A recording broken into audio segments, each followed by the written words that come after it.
Hello Lifescapers, it is Danesha and Hi everyone, I'm Stacey. And we are here today to discuss the 5 stages of grief. We are recognizing that during a week where we have just passed a holiday, happy Mother's Day to you all.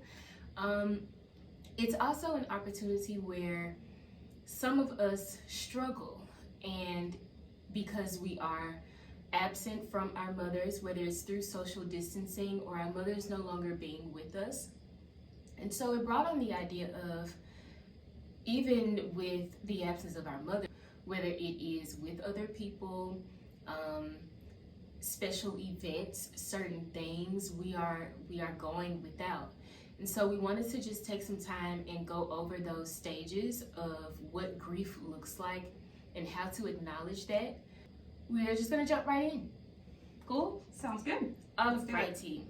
So the first stage is denial. Alright? So for you, Stacey, when denial comes up, what comes up to mind for you? I would say with denial, I think of not wanting to understand the situation or not wanting to acknowledge that it exists in the first place, like the loss of someone. Not wanting to really identify the fact that they're gone. Yeah. I would also think that not wanting to be around anybody that also has come to that term and accepted that. Just kind of avoiding all situations regarding that person or that thing from being lost.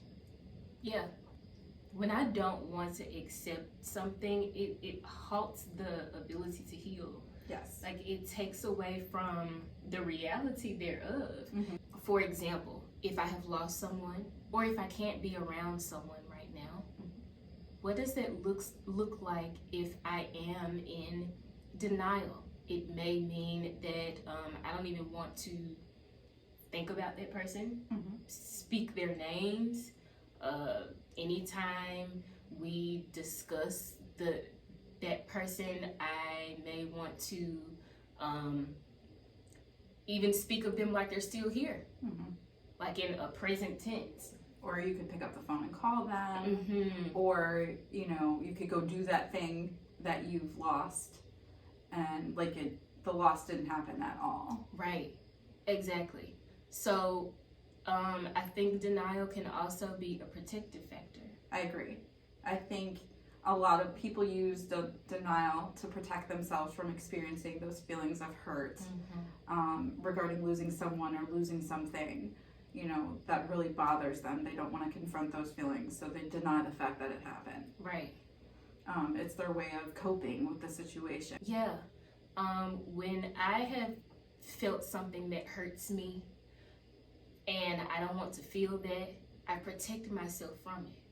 And we do have, just like you said, we have positive ways and we have negative ways of protecting ourselves. But am I really protecting myself if I am leaning into false? Like if I am not focusing on what is actually happening in the reality of, that may not necessarily be protecting yourself from hurt, it may be avoiding. Yes, it's creating that false sense of security and reality.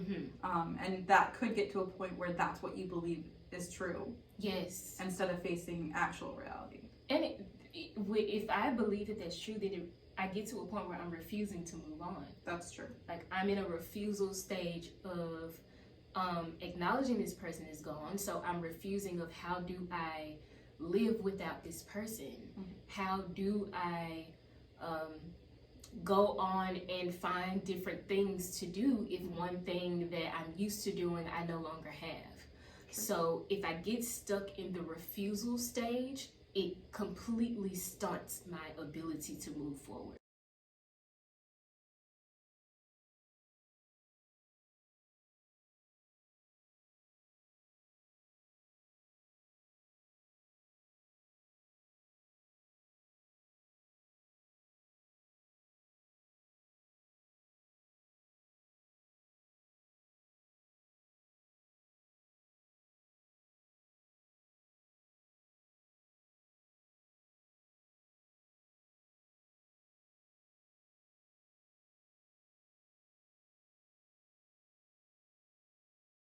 That is correct.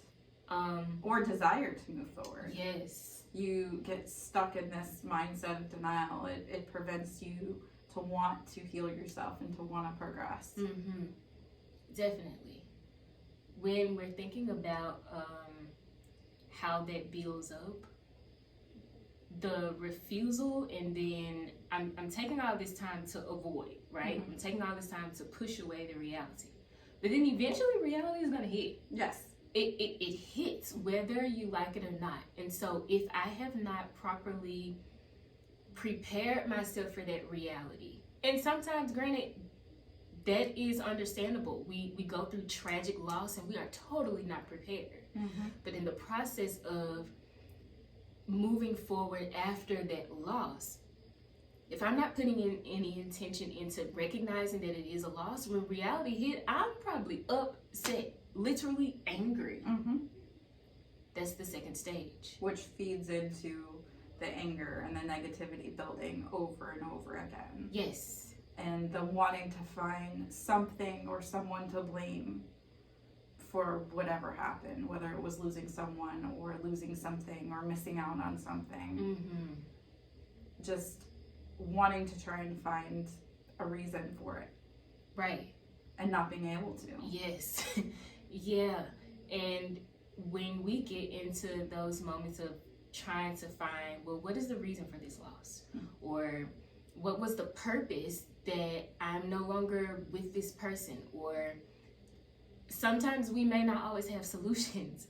We may not always have a reason for the loss. To help with that anger, so anger is a secondary emotion. That means before I got to anger, there was some stuff up under that that I passed Lots by. of stuff. Yes. And so if I am in the first stage taking intentional avoidance of all of those feelings, then yeah, when reality hits, I'm going straight to the second stage, which is anger. So if my responses are now aggressive, if I am not wanting to be bothered, or even if I have a quick temper, those are all signs that it may be displacement of anger, because I'm actually angry at the fact that I'm without this person or this thing, Right.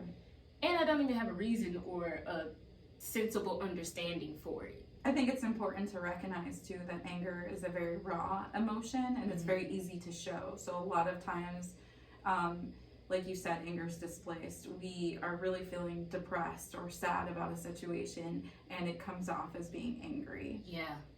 Because we don't know how to express those other emotions. So it's easy to express anger. So that's the first emotion we turn to. Yes, exactly.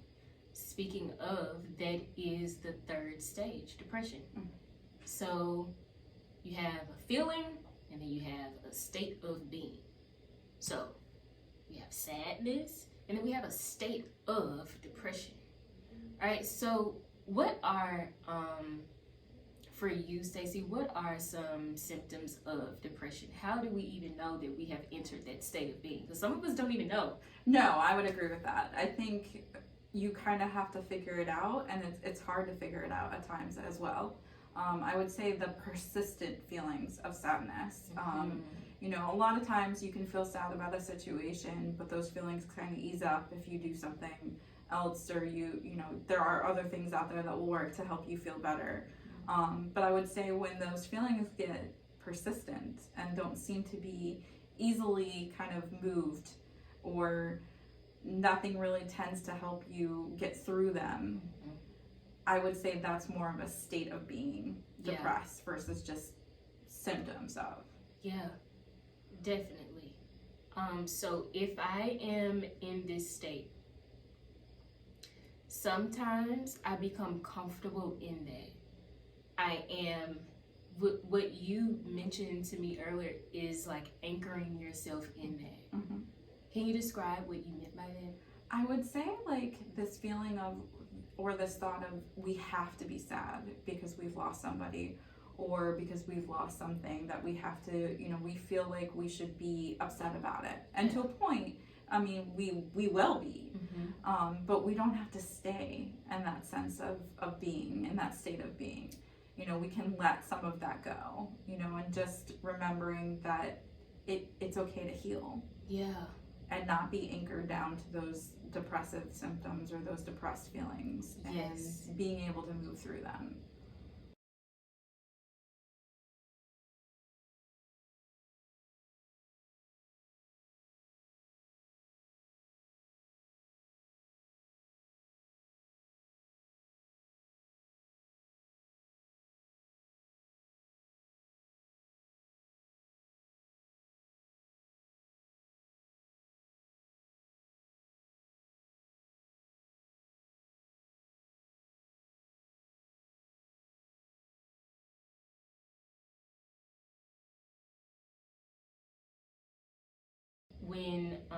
When we find ourselves in those, I guess, states, sometimes we begin to bargain, which is the fourth stage of grief, bargaining. We try to bargain on, well, if I do this, is this gonna make me feel better?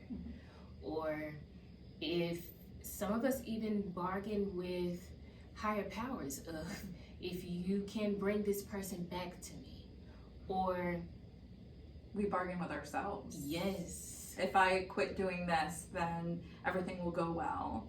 Or if I do this, like if I go to the gym every day, then my life will be great moving forward. You know, we keep thinking that if we bargain our way through, it's going to be easier for us to move through this situation. Now let's break that down, because there is a difference in bargaining and coping. Like Sure. if I need to use exercise for coping, okay, that is release. So that helps you through that healing process. Right. But I can't just go to the gym and then still act like the loss isn't there. Correct. Then I'm not coping. I'm still using that as an avoidance. Correct. Some of us even bargain in a negative way. Like if I were to use substance, would that give me my temporary high? Would that give me my temporary happy? My temporary feelings of just not wanting to focus on the hurt? But I've bargained into a risky situation, because now I am identifying my hurt through this, through a way that is now harming me. So if I'm building that routine through healing, it's going to continue so that I can find that temporary happy. Yes. Also, it kind of leads to, or could lead to, making poor decisions. Because you bargain your way, like, oh, if I go do this, then this great thing will happen. Right. Or, you know, if I go and do race my car, you know, I get to beat this person and could win something from it. But that's not reality. Right. That could lead to very dangerous behaviors. Yeah. So if I am trying to heal properly, I am healing through very intentional decisions, very mindful ways of how can I not stay in this space.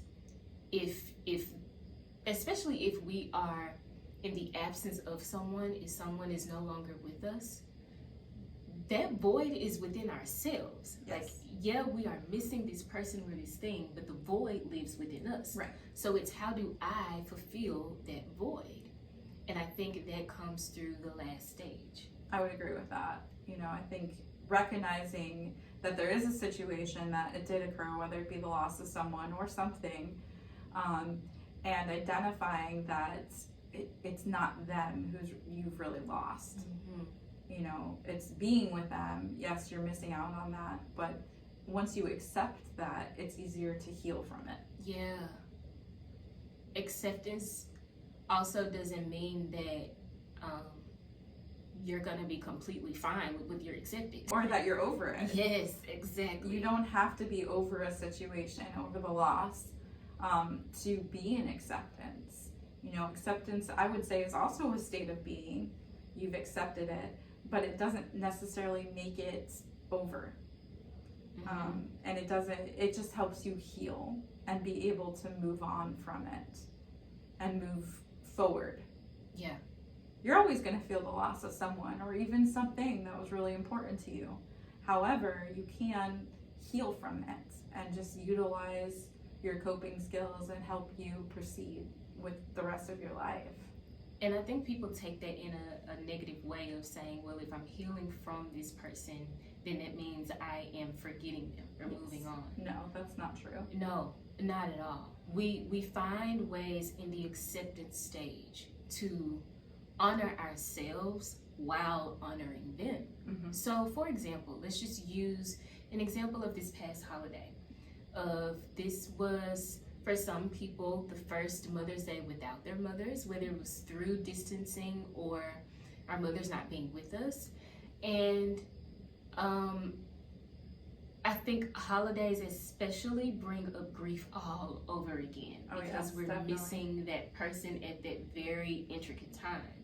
And so, like Mother's Day, if your mother is no longer living and you are trying to decide, well, how do I honor mom on Mother's Day? Mm-hmm. If something like honoring her was to place flowers on her grave, mm-hmm.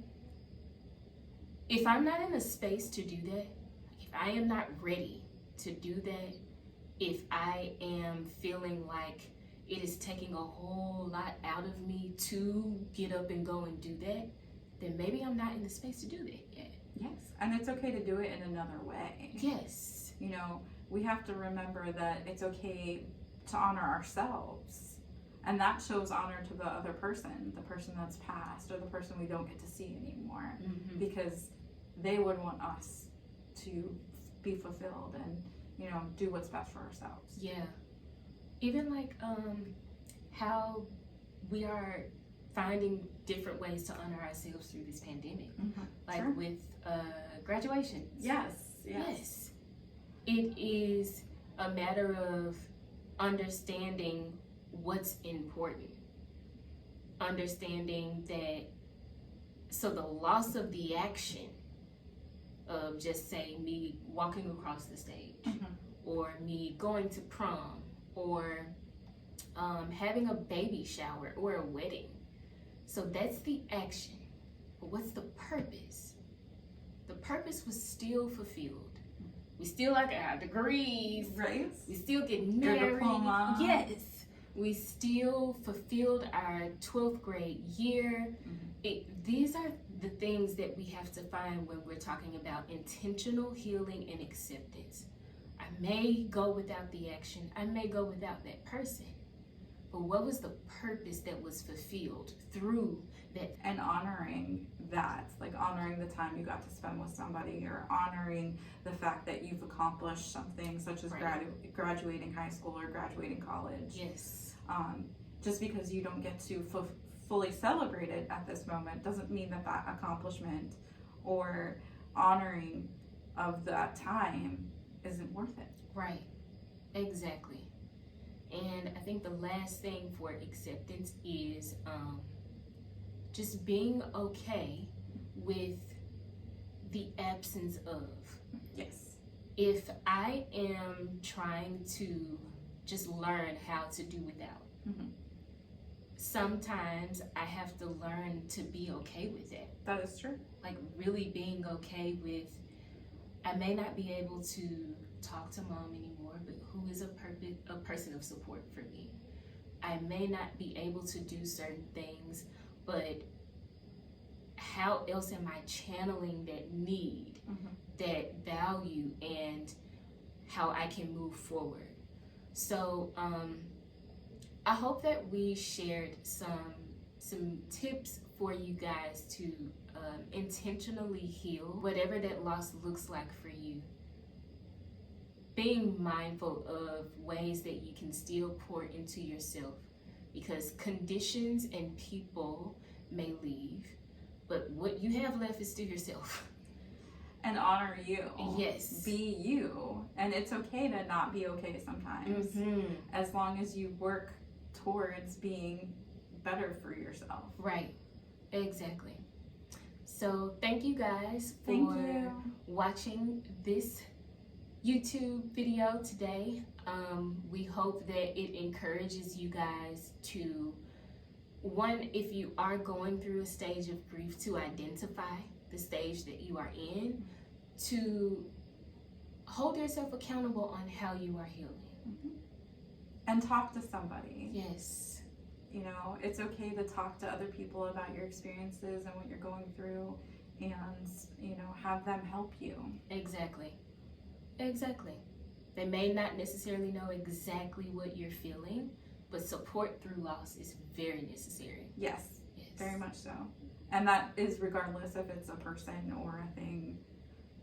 All right, well, thank you guys, and we will be bringing more content to you, so don't forget to like and subscribe and comment of ways that you are holding yourself accountable of intentional healing through your loss. Thank you. Thank you. Have a great day. Bye.